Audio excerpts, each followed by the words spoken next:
Malawi Brief.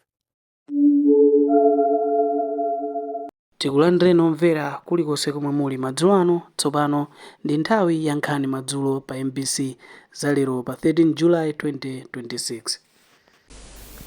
President Professor Arthur Peter Mutharika pamodzi ndi mayi wa dziko lino Madam Professor Gertrude Mutharika apereka katundu wa zinthu zosiyanasiyana wa ndalama zokwana 100 million kwacha kwa Amalawi 1000 omwe athawa za mtopola mdziko la South Africa. Poyankhula m'malo mwa gululi m'boma la Mwanza, mlembi wamkulu wa boma a Justin Saidi wayamikira mtsogoleri wa dziko lino ndi Madam Mutharika kamba ka thandizoli lomwe anati labwera mu nthawi yake. Maiko Africa awapempha kuti ayambe kutsata mfundo zabwino za chuma zomwe zingathandizire kupititsa chuma chawo patsogolo.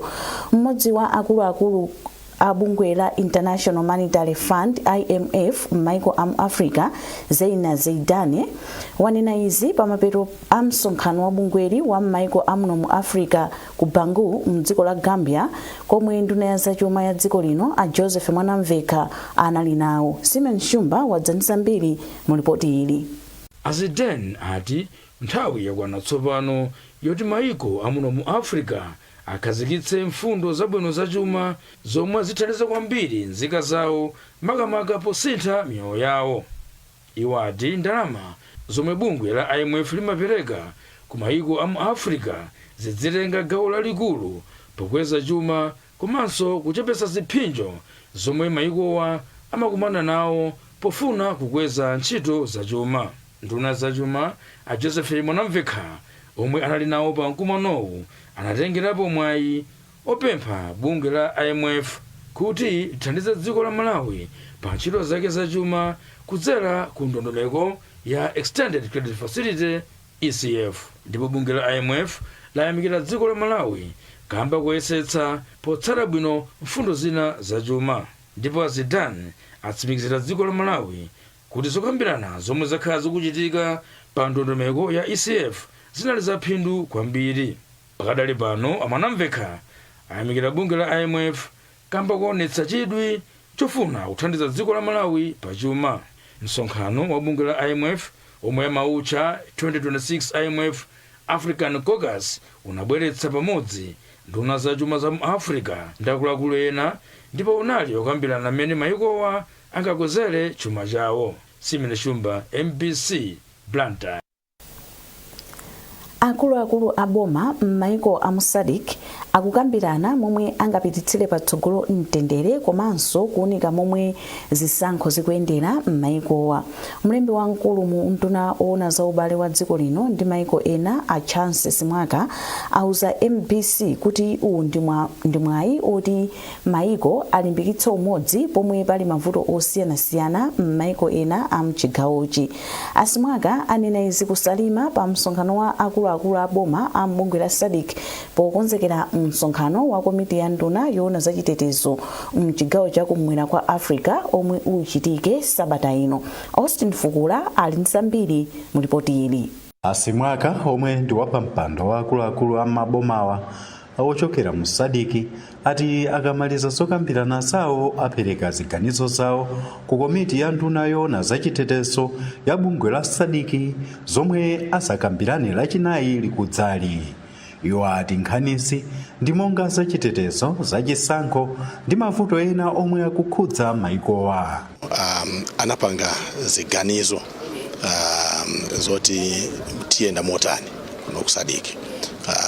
Mwazina zimenezo zimene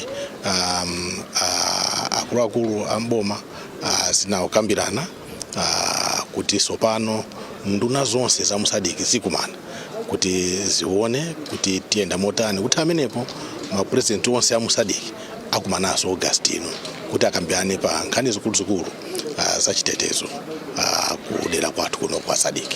Msonkhano wa akuluakulu a mbomawu kwabwera alembe akuluakulu a maunduna achitetezo ndi ena m'maiko a mbungwe la SADC omwe ndi 16 ndipo maiko a Mauritius, Comoros ndi Seychelles ndamene sanatumize nthumwi zawo. Austin Fukula, MBC, Salima.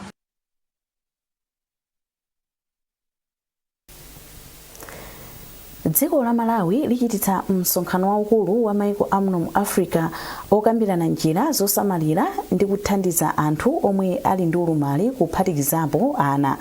Polankhula zokhudza msonkhanowo, nduna yoona kuti pasamakhale kusiyana pa ntchito ana za ulumali ndi zosamalira anthu amene navicha yati umenewu ndi mwayi oti dziko la Malawi lionetse kumaiko ena zomwe likuchita polimbikitsa ufulu wa anthu olumala komanso kupereka msanga kwa ana amene apezeka ndi zizindikiro za ulumali. Bungwe loyimira mabungwe a anthu ogwira ntchito mboma la Federation for All Trade Unions in Malawi FOCUS layamikira boma kamba kochotsa chiletso pa nkhani yolemba ndi kukweza anthu mboma zomwe ati ndi chitsimikizo cha mtima wokonda anthu ogwira ntchito mboma. Izi zikutsatira kalata yomwe anatulutsa ndi mlembi wamkulu wa boma a Justin Saidi kumayambiriro a mwezi uno zaganizo la boma pa nkhaniyi. Mchikalata chomwe latulutsa bungweli kudzera mwa wapampando wa bungweli Dr. Solomon Chomba wati izi zabwera mu nthawi yake ndipo apitiliza kuthandiza boma kuti likwanitse masomphenya ake otukula dziko lino komanso anthu ogwira ntchito mboma. Dr. Chomba akuyankhula ndi Grant Muhango.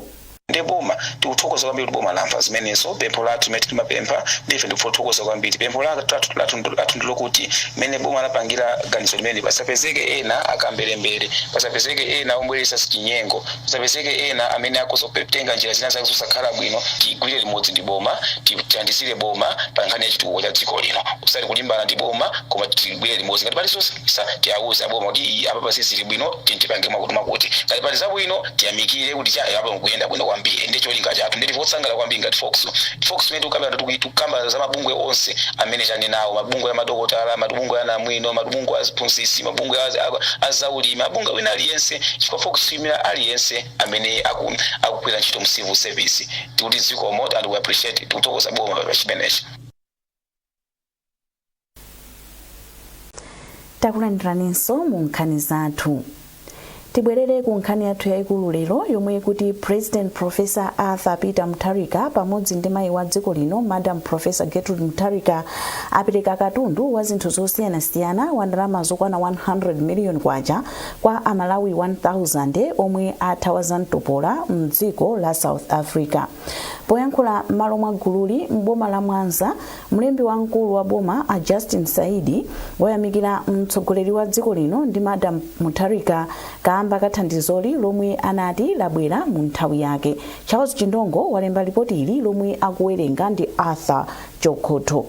Poyankhula atapereka thandizoli lomwe munali zakudya ndi zinthu zina zofunika kwa gululi ku Joyce Chitsulo Stadium m'boma la Mwanza, wapampando wa bungwe la Beautify Malawi Beam Trust a Dingiswayo Jere anati mayi wa dziko lino ndokhudzidwa ndi zamtopola zomwe zikuchitika mdziko la South Africa.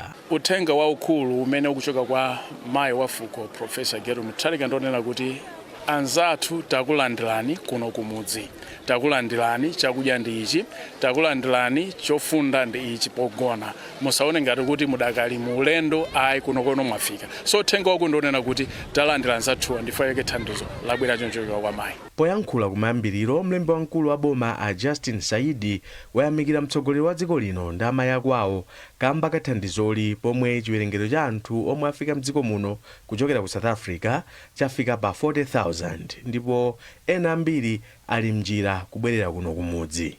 Asaidi anaonjezeranso kunena kuti boma limodzi ndi adindo ake onse akunikanso ndondomeko za dziko lino zomwe zimalola nzika zake kuagwira ntchito m'mayiko osiyanasiyana kuphatikizapo ku South Africa.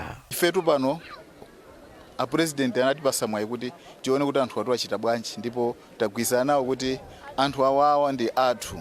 Luso lili nawo iwo libwere kuno tiligwirise ntchito posachedwa patikhala tikugwira ntchito ndi local government chifukwa anthu apita ku district kumene koko tikutolera ndondomeko yawo kuti awa amapanga zakuti tiwathandiza bwanji zonsezo zikhala bwino. Tiyapemphe ena amene ali ndi kufuna kupita ku South Africa nchotiso akalembedwe ntchito moteromo asatero adikire chifukwa choti tikuife kwathu tikuabweresa anthu nde tisamapitirize kuchulukisa nambala.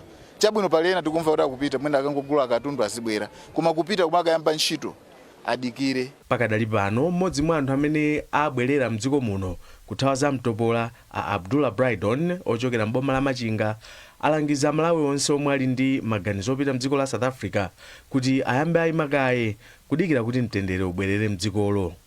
Ofuna kupita ku South Africa ukayeserako mwayi panopa nditha kuwalimbikisa kunena kuti adikire kaye, chifukwa situation ya ku South Africa panopa sili bwino, kumwalira sikuli kovuta magazi pena paliponse. Maiko a Africa kuphatikizapo Malawi, Zambia komanso Zimbabwe akusamutsa nzika zawo mdziko la South Africa kutsatira za mtopola zomwe nzika za dzikolo zikuchitira anthu ochokera m'maiko ena.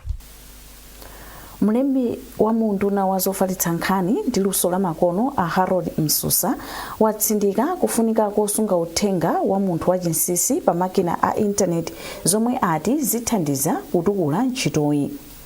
Msusa ayankhula izi pa msonkhano omwe bungwe la Magra linakonza ndi cholinga chomva maganizo a kampani zosiyanasiyana pofuna kukonza ndondomeko zomwe zizitsatidwa ntchitoyi ikayamba mu mzinda wa Blantyre. Iwo ati mauthenga a munthu achinsinsiwa akatetezedwa anthu adzikhala ndi chikhulupiriro kwa kampani zakunja kuti zitha kugwira ntchito zawo mdziko muno momasuka. Mkumano umene ndofunika kwambiri chifukwa choti mudziwa kunena kuti 2024 tili ndi lamulo la masuku ano loteteza data yathu.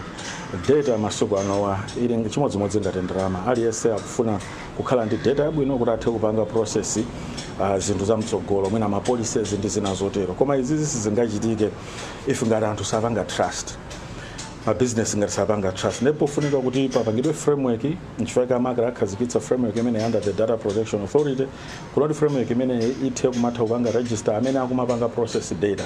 Akapanga register paja izikhala kuti data ija is so secure. Titengere ngati data ya ino ya personal. Mukhale ndi chikhulupiriro choti ngati anthu atenga data yanu ya personal ili secure ndipo sifalikira kwina kuliponse. Komanso ngati yafalikira pazitha kumakhala ndondomeko yotsata kuti amene wafalitsa data yanga ndi nani. Tizikhala ndi chithunzithunzi chabwino. Komanso ama investors ochokera kunja uko sangangobwera mu dziko limene akudziwa kuti data yawo akabweretsa kapena akapanga process data yawo ipezeka kuti zingokhala yafalikira kapena yatuluka mosayenerera. Zimene zimathandiza kukweza chuma cha dziko. Ndetili pano kunena kuti tikapanga register data imene komanso kuti data imene ipangidwe protect under the Data Protection Authority, pathe kukhala sustainability kuti the authority tikati ikupitirirabe ikugwira ntchito yake bwino, zonse zikuchitika bwino. Lamulo lomwe limateteza mauthenga a chinsinsi a anthu analikhazikitsa mchaka cha 2024. Mmodzi wa akuluakulu ku bungwe la Magra a Daniel Chioni ati ntchito yoteteza mauthenga a anthu a chinsinsi iyamba mwezi wa Septemba chaka chino. Chiyambeni panga ma consultations tayendako bendithu tinayamba last year omwe tinayika ma fees omwe tinapanga suggest as registration fees. Tinayandira input from the stakeholders. Tabulaso back on the drawing board and we have come up with a new structure. Structure hiyo mwetuona kuti iya ma business ang'ono akulu akwanisa. Kwa sala kuti wona kwa sala kochepa kwambiri. Ife target yathu ndikuti by 1 September tikhale tayamba registration imeneyi ndipo kuti atha kulipira ma fees omwe tikupanga proposal. So structure yake tayika kuti ma business akulu ali akulipira ku ndama yochulukirako kina komasika ang'ono tikumati ma SMEs, small and medium enterprises na also kafika onkochepa.